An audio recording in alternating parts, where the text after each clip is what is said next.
So, this is what I've been pondering for a little while now.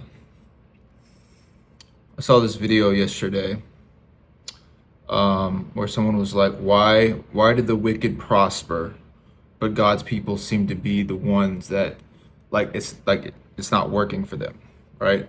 And they were referencing when David was talking about this in Psalms, like how long are the wicked going to prosper? How long are they going to be successful where we don't seem to be successful? And this is what I feel like the Lord has been showing me. Like, faith is produced in the circumstance of hell. So that, think of it like Christians begin in the nightmare. So when they get to the dream that comes true, they know who brought the dream, right? They are brought into the awareness, the knowledge of his love that said, I made this dream come true for you. I am the one that did it. Versus the ones that are out there getting measurable results and saying, I did this. Well, they made their dreams come true, but they're not really going to prosper because they're now at best a manager to keeping themselves in a position where their dreams stay true. Basically, they're trying to prevent the nightmare, which is not really a dream come true. It's kind of the illusion of a dream come true. Because I think a dream come true is the prosperity, the success, the abundance, and actually having a dream come true is seeing that you weren't the one to bring that about. And how your father brought this to you and your father prepared you for this so that you are in this situation that's now a reality, and the reality being with the foundation of the knowledge of his love that says, I put you here. The faith has produced this in your life. So why doesn't he just give this to us? Like, why doesn't he just make dreams come true? Why do we have to go through nightmares? And I think that's where faith is produced. It's in the nightmare of a situation. It's in the nightmare of what it appears to be, your own simulated hell.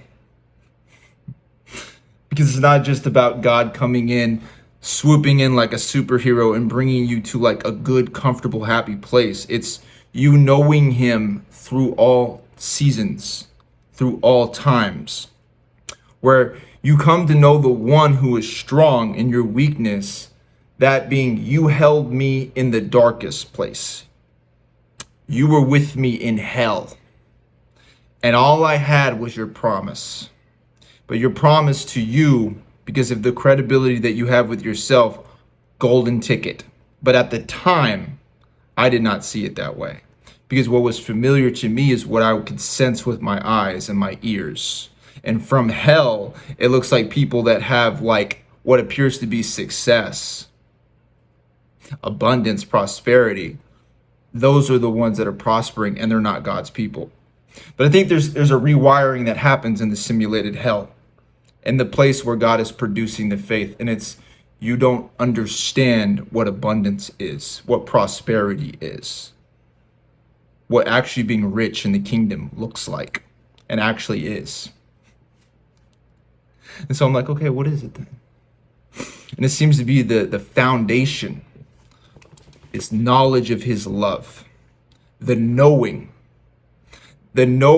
seems to be what is produced in the place where it does not feel right. You feel all the circumstances of hell. You feel all the circumstances of the nightmare. But it's in that place, and it seems to be only in that place, the knowing has a room to grow.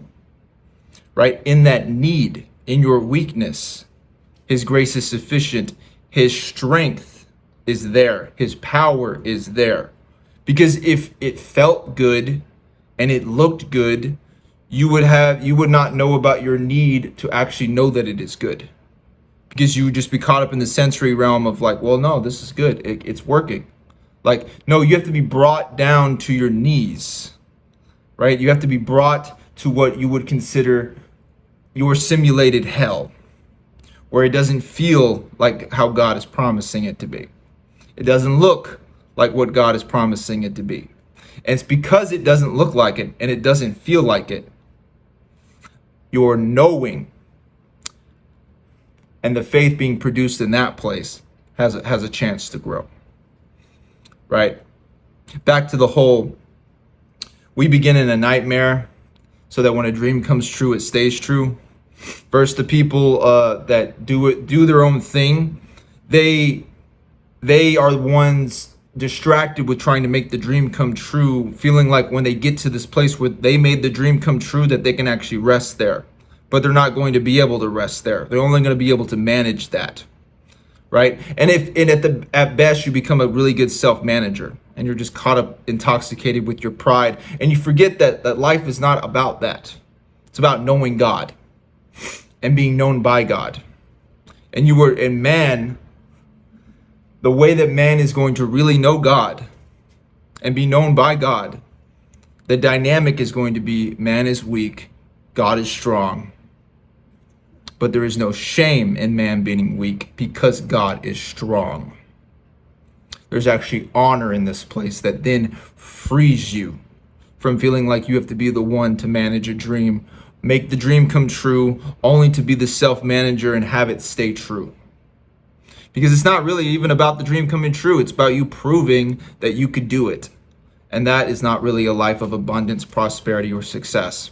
But whenever you were in hell and you were looking at people that seem to be on top, it appears that they are prospering.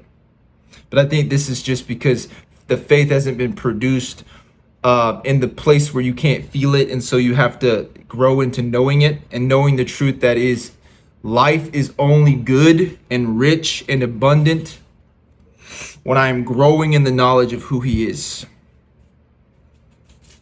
And you grow in the knowledge of who he is in the place that you can't grow it, in the place you can't see it. And I look at faith in this way of like, it's the antithesis of self-effort. Self-effort is the thing that a person will try to use to make their dreams come true. And people from hell will look up and they will say, you were prospering, you were successful, but it was their self-effort that made the dream come true. And so they're now in bondage to having that dream come true. You know what I'm trying to say, all right? And he is like, no. Knowing me is rich. Knowing who I am. Not that I just made your life comfortable whenever it was uncomfortable and I came through on my promise, but knowing that in hell, when you couldn't hold it and you couldn't see it and you couldn't feel it, I held it for you.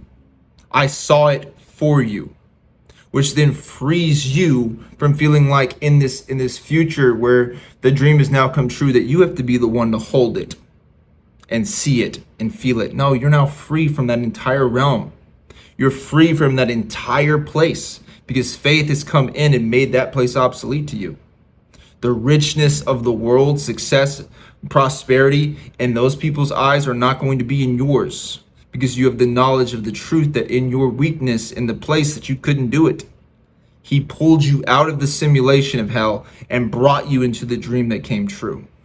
So that now the dream stays true. It stays being true. Yeah. And that's rich. That's rich. And in that way, I believe he speaks to heaven that comes to earth. Instead of us getting to heaven, heaven is now within, and now it has become so big that it's now outside of you, right? And you are living in the reality that God created for you. Because in your weakness, that being in the simulated hell, you came to know there was honor there. And it was almost like you were brought there to be shown how much you couldn't produce it in your own strength, so that whenever you do get there, so much more the increase will be. Because it did not rely on your self-effort that looked for physical cues to determine or measure or whatever your progress. No. You're free from all of that. That's small-minded. That's impoverished. So I think it's like it's a perspective that happens, and it requires like the clarity that comes into the place where you need to see the most, which is not in the place where everything is comfortable and looks good. It's in the place where it's not comfortable and it doesn't look good and it doesn't look like what God has promised. which is the place where he is growing the faith that you can't produce. The place that he is growing that. As you see that the pit that you were in, you cannot get yourself out of. Nor if you were to try to get yourself out of the pit, would you end up in the abundant life. You will not be rich and prosperous by getting yourself out of anything. You see that the result of self-effort is impoverished no matter what, whether you have $1 billion in the bank or not. You will find this knowledge in hell, in the simulated nightmare, because it's knowing him. That's what makes you rich.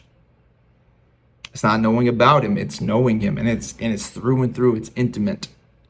It's not they praise me with their lips, but their heart is far from me. No, your heart is with him because you found someone to know in your suffering, someone that was rooting for you, someone that said nothing is going to hold you back. And in all the places that you can't do it, you're not expected to do it. He will produce it in that place. The knowing. Knowing doesn't seem to be produced in the place where you can feel it. Feeling it has to become something that's not happening. For you to be brought to your knees, to be like, I have to know the truth. It will be your understanding. It will be in the weak place. It will be in the place of need. This is knowing God to me. This is what my life is anyway. It seems to be that's where we're going. And we have simulated hell. And then this is the place where he's increasing my knowing of him. So that when he does come through, it really is a longing fulfilled, is a tree of life. No one can do that. No one can produce a tree of life, but he can produce a tree of life. You know what you get from a tree? You get shade. You get to rest in the shade underneath the tree. You get to eat from the fruit of that tree. Instead of being one who's constantly trying to manage the growth of a tree that they're trying to keep alive. No, this tree you did not produce. Right? This structure you did not build, and so it cannot be torn down. So you are free from being the builder, the manager, and all things related to that. Because to be the manager of a building, to be the blah, blah, blah of a building, right? Your own faith or whatever, that's an impoverished mindset. And luckily, that gets crushed in the simulated hell, in the nightmare. So I think that we in that way begin in the nightmare, or he leads us into the nightmare, the place that does not look at all like the promise, to produce, and for you to come to know that he is the producer. Because we still think that we have a hand in this. It's just going to be our immaturity. That's like, I have to make sure I don't go to hell. I have to make sure I don't, it doesn't go bad for me or whatever.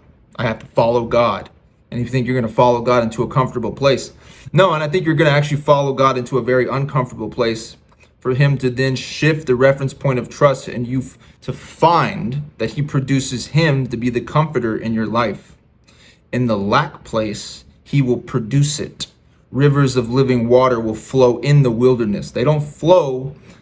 There's no need for them to flow in a place that already has water. In the place where you already feel it, you're not going to look to feeling like you need to know something. But he's like, knowing is actually greater than feeling. Knowing will influence feeling so that it is a tree of life, so that when a dream comes true, it stays true. And you're not now the manager of making that dream still be alive or whatever, because that's impoverished. So, but when you're in hell and you're looking up and you're seeing all these people are prospering because look what they have. It's like, yeah, you're looking with your physical eyes at things that people produced with their self-effort. But whenever God gives you spiritual eyes in that simulated hell, you will find, oh, that's not actually rich and abundant and prosperous like I once thought. And it took him taking me to an uncomfortable place, a dry place, a simulated hell and nightmare, for me to see that those people are not living the dream, because they brought that dream to themselves. And to live the dream is to know the one who brings the dream to you and makes that dream a reality. Anything else is just impoverished, I believe.